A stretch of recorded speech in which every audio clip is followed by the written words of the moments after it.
আসসালামু আলাইকুম। আবার একটা নতুন ভিডিও নিয়ে আসলাম। আজকে খেপসা বানাবো। দেখেন জয়তন্য অয়েল দিয়া। তো এখানে আমি সব কিছু রেডি করে নিয়েছি। তো আশা করি ভিডিওটা ফুল দেখবেন, আপনারা আমার ভিডিওর সাথে থাকবেন। তো ভিডিওটা দেখতে থাকেন আমি কিভাবে খেপসাটা বানাই। তো আপনারা ওইভাবে বানাইতে পারবেন। তো দেখেন আমি এখানে লেবু নিয়ে নিয়েছি, এলাচি নিয়ে নিয়েছি ও ছোটো ছোটো পেঁয়াজ কেটে নিয়েছি। তো দেখেন আমি জয়তুন অয়েলটা এখানে দিয়ে নিব পরিমাণ মতে।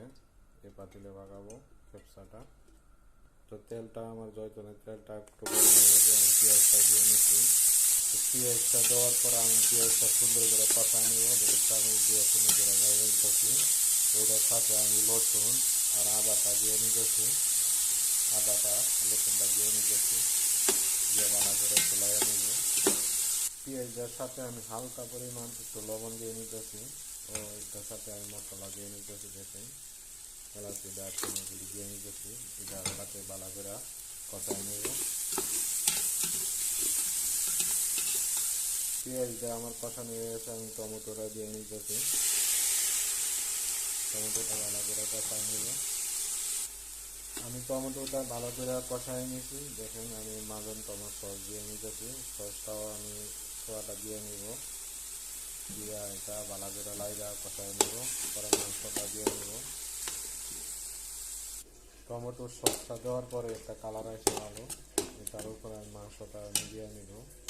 তো টমেটোর সসটা আমি কষাই নিচ্ছি, এখানে আমি মাংসটা দিয়ে নিতেছি। এই মাংসটা দিয়ে ভালো করে কষাই নেব।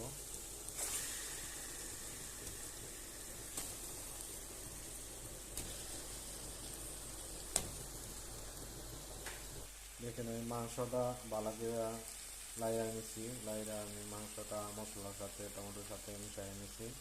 তো এটা ঢাকনি দিয়ে 5 মিনিট রেখে দেব। তো আমার 5 মিনিট টাইম হয়ে গেছে। আমি 5 মিনিট একটু কষাই নিছি মাংসটা। এই মাংসটার উপর আমি মশলা রেডি করে রাখছি, এখানে জিরা রাখছি, হলুদ রাখছি সামান্য অল্প পরিমাণ, এখানে মাংসর মশলা এগুলি উপরে দিয়ে নিব। নেব বারো দিয়ে নিব, পরে আবার ঢাকনি দিয়ে এটা ঢাকা দিব। পরে দেখেন ঢাকনি দিয়ে এটা ঢাকা দিচ্ছি। করে আমার এইদিকে মাংসটা কষানো হয়ে গেছে। আমি দেখেন পরিমাণ মতো পানি দিয়ে নিব। পানি দিয়ে অনেকক্ষণ লাগবে বয়েল হইতে।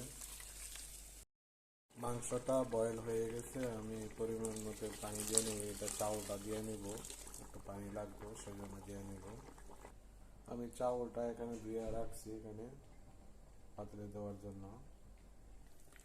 তো আমি খেপসার চাউলটা ডাইলে দিতেছি। দেখেন মাংসের মধ্যে দিয়ে নিতেছি। দেখেন চাউলটা ডালার পর আমি চামচ দিয়ে একটু লাইরা নিচ্ছি, বেশি লাড়া দেওয়া যাবে না, তো ভেঙে দেবে। চাউলটা আমার আস্তে আস্তে হইতেছে, আমি অ্যালুমিনিয়াম দিয়ে এটা ঢাকা দিব, ঢাকনি দিয়ে একদম হাওয়াটা যেন বাইরে হয়ে যায়। দেখেন আমার খেপসা বানানোটা হয়ে গেছে, আমি প্লেটে ডালবো অনেক। আমি খেপসাটা প্লেটে ডাইলা দিছি। দেখেন আমার এই খেপসাটা ঢালা হয়ে গেছে। যদি ভিডিওটা আপনাদের দেখে ভালো লাগে তাহলে একটা লাইক কমেন্ট করবেন, আমার পেজের সাথে থাকবেন আশা করি। তো আমি ইনশাল্লাহ আপনাদের পেজে আছি, তো আপনারা একটু ফলো দিয়ে দিবেন।